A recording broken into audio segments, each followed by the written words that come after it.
Alors nous, on a retenu le mot anarchique dans les présentations. On n'a pas vraiment été très structuré comme les groupes qui ont précédé. On a eu un débat très animé parce que je crois qu'on avait aussi des gens vraiment de différents milieux. On a un nouvel arrivant en art de Montréal. On avait 2 personnes qui sont ancrées dans leur communauté. On avait un agent de développement, une journaliste et moi qui n'est pas du tout dans les arts visuels. Donc, ça faisait des discussions qui ont été assez croisées. En ce qui concerne l'analyse de la méthodologie, on a trouvé que ça présentait un cadre qui était extraordinaire, qui fonctionnait très bien pour une activité qui serait à caractère événementiel. On s'est posé la question à savoir si cette méthodologie elle était réalisable pour une activité ou une production individuelle dans d'autres secteurs artistiques. On n'a pas répondu. On vous laisse répondre à cette question. Et mais il y a quelqu'un qui a soulevé le point des communications. Nous aussi, on s'est dit qu'il y aurait besoin d'un point pour le relais dans les médias. Mais encore une autre question ouverte, à savoir, est-ce que le projet qu'on met en place, est-ce qu'il est pour la communauté et qu'on veut que ça reste dans la communauté, ou on veut attirer aussi, et là le mot a été choisi, a été touriste, ce qui a fait aussi sursauter quelques-uns, bon, amateurs d'art ou amateurs culturels ou initiés à l'art, mais est-ce que ces gens-là, on veut vraiment les faire venir? Et un exemple qui a été donné, c'est l'événement des traditions à Wotton, où sur une population de 500, il y a seulement 50 personnes de la population qui participent ou qui se sentent engagées, et que l'événement est couru, la ville est envahie par, entre guillemets, les étrangers. Donc, c'est peut-être aussi, avant de mettre sur place un projet comme ça, de voir quels sont les véritables objectifs du projet. Bon, nous autres aussi, un peu anarchiques.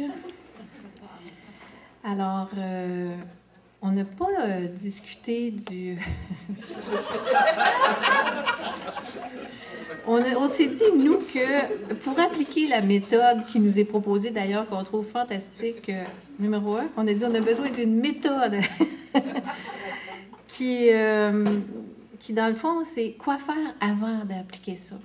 Et on a dit qu'une chose qui était très importante, en tout cas, une chose qui pourrait être aidante, c'est d'abord regrouper des artistes.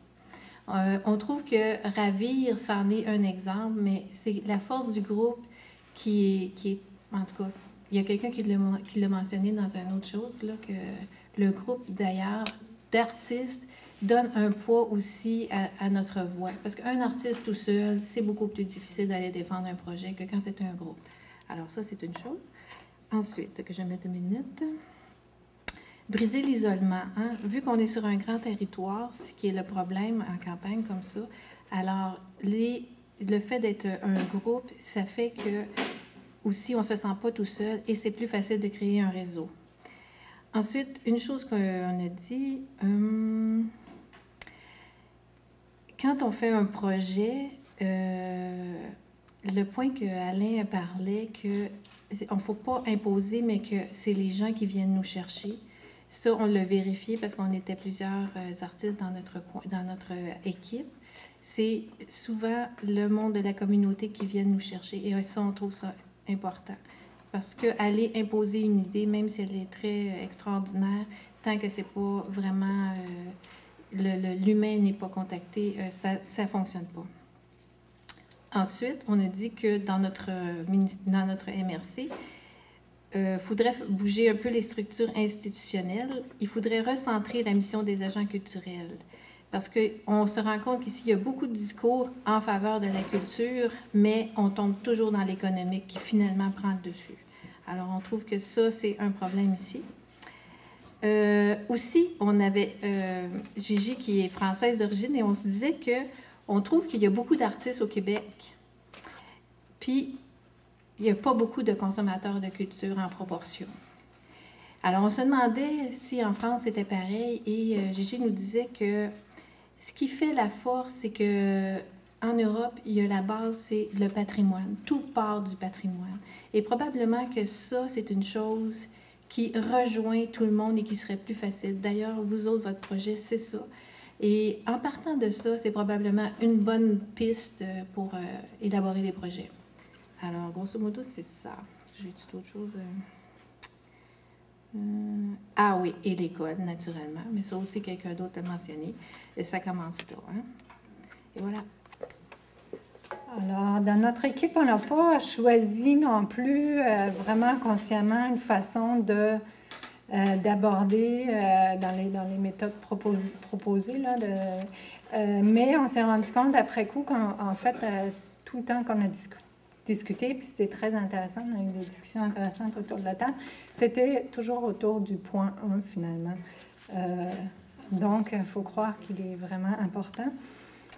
En fait, ça a commencé autour de la table, quelqu'un qui a dit « Oui, mais ça serait le fun qu'on sorte ici avec des pistes d'action. » Alors, là, on a parlé des artistes ce que Alain et Jocelyn nous disaient qu'ils étaient en attente. En fait, eux, ils attendent qu'on vienne les approcher. Puis là, le maire notable dit « Mais les municipalités, c'est pareil, on attend que les artistes nous approchent. » Alors, on s'est dit « Mais il faudrait comme donner une vitrine un peu aux potentialités qu'il y a pour que les deux puissent se rejoindre. »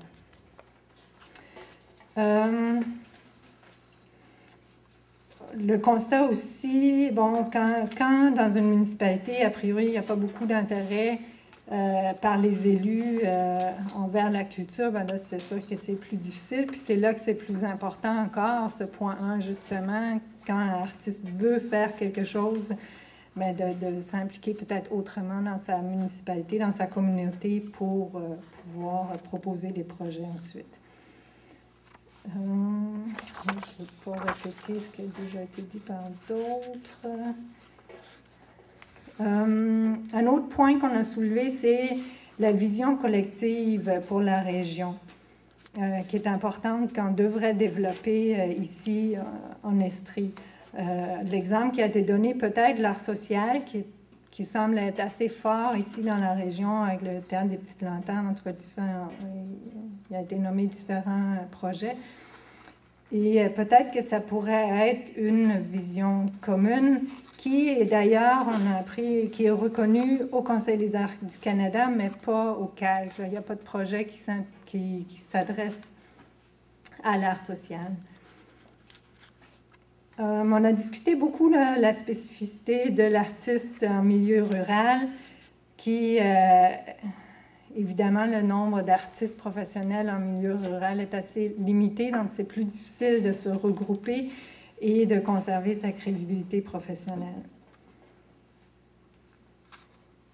Et de garder aussi sa vision à travers les projets. Mettons qu'on s'investit dans des projets d'art social, bien de conserver quand même son intégrité d'artiste, son identité d'artiste. Et ça se résume un peu, il y a beaucoup de travail d'éducation à faire auprès de la population, auprès des élus aussi. OK, merci. Il y a une chose qu'on a fait un petit aparté à un moment donné, que je n'ai pas rapporté, qui me semble important. On dit dans l'art social, l'adhésion de la population, la participation est tout importante. Pour ce faire, on devrait entreprendre, mettre en place des opérations pour démythifier parfois certaines formes d'art face auxquelles le commun des mortels se sent un petit peu, se sent pas bien, c'est pas pour lui, c'est pas pour elle. Et quelqu'un suivait l'expérience, l'impact des portes ouvertes. L'impact des journées de la culture, comme moi je dis justement, où les institutions, où les artistes peuvent ouvrir leurs galeries, ouvrir leurs portes, que monsieur, madame, tout le monde se dise, aujourd'hui je peux y aller, même si je vais pas voir un concert, même si je n'assiste pas à un spectacle, même si j'entre dans une galerie, l'artiste va comprendre peut-être que c'est pas grave si j'achète pas une œuvre. C'est tout va, c'est pour ça les portes ouvertes, pour que les gens, n'importe où, voir, tout simplement, à le sentir, à le toucher. Tu es autorisé à aller aujourd'hui, même si tu es personne, tu es nobody. Je sais pas pour les organisateurs, mais les gens n'y vont pas. C'est plate à dire. J'aimerais ça, en tout cas, j'ai pas, peut-être pas le son de cloche, mais moi j'ai arrêté de participer à la Maison des Arts. Si les gens venaient pas, nous, c'est un organisme, c'est toujours gratuit. Et là, même j'avais beau finalement payer quelqu'un avec un cachet pour faire une activité particulière. Au centre-ville de Sherbrooke, les musées sont payants, cette journée-là sont gratuits. les familles vont... Peut-être que là, ça fonctionne mieux, mais pour nous, ça ne fonctionnait pas. Que je trouve que c'est une super bonne idée, j'ai essayé pendant plusieurs années. Je trouve ça, moi, malheureux. Des fois, je ne sais plus quoi faire avec ça, pourquoi les gens ne viennent pas. Je voulais juste revenir, quelqu'un a mentionné le patrimoine. Je travaille beaucoup en patrimoine avec la ville de Magog, et puis je peux vous dire que c'est aussi difficile à vendre aux citoyens que n'importe quel art, que n'importe quelle culture. Et pour revenir aux Journées de la culture, je trouve que le musée soit ouvert gratuitement, je trouve ça extraordinaire, et que les artistes fassent encore du bénévolat pour donner des statistiques. J'ai toujours été contre. Voilà. Merci bien. Madeleine? Moi, je pense que je voudrais saluer le côté de la présence de nos conférenciers. Ils nous ont parlé d'un très beau succès, du succès du projet qui a le plus d'envergure de leurs 25 ans d'expérience. Je posais une question. Es-tu capable, Alain, de nous citer quelques projets qui n'ont pas marché, parce que je sais qu'on s'en est parlé, et pourquoi, à quelle phase, quels étaient les ingrédients qui n'étaient pas là pour que ça marche, pour que ça me va? En fait, ce qu'on vous a présenté aujourd'hui, c'est le modèle qui a le mieux fonctionné, dans le fond, qui date très récent, 2009. Évidemment, on a travaillé auparavant, à partir de 2005, surtout essentiellement sur les vacances. Il y a des projets qui sont beaucoup plus petits, donc qui se réalisaient en l'espace d'une semaine ou 2 jours, donc qui ne sont pas très significatifs dans la communauté. Donc, on ne voit pas justement les 5 directs sans année, justement. Si on compare à ce qu'on a vécu avec les registrations, on va dire, ben, ça n'a pas atteint la communauté, puis ils ne s'en serviront pas pour faire évoluer leur culture propre identitaire. Le projet étant trop petit. Je vais donner un exemple. Mettons qu'on a travaillé le Taconcycle des semences. C'est une réussite en soi qui a été réalisée avec le musée c'est un centre d'interprétation de l'agriculture. Et on en avait déjà parlé. Alors donc, lui, évidemment, ça l'a touché le centre d'interprétation de l'agriculture dans le petit village de 750 habitants qui est un village rural qui est représentatif de la ruralité. Alors, Taconcycle des semences. Donc là, ce qu'on a fait là, bien évidemment, c'était à l'intérieur du musée. On a atteint les gens du musée, ceux qui y vont régulièrement, très peu, pour la plupart des centres d'interprétation, pour ceux qui connaissent ça. C'est les écoles qui vont aller là, ou c'est des activités qui préparent de la communauté immédiate, le tourisme, oui, ils ont une exposition permanente. Ce qu'on a créé pour eux, c'est les Jouandailles. On a créé un jardin communautaire amérindien qui n'existait pas. Donc, on a bonifié la mise. Mais on ne peut pas dire que ça s'est intégré à la communauté immédiate, parce que la communauté immédiate a de même la difficulté à intégrer le centre d'interprétation de l'agriculture. Il y a une dichotomie entre les deux éléments. Déjà, ça, bon, on n'a pas atteint la force du projet de l'université.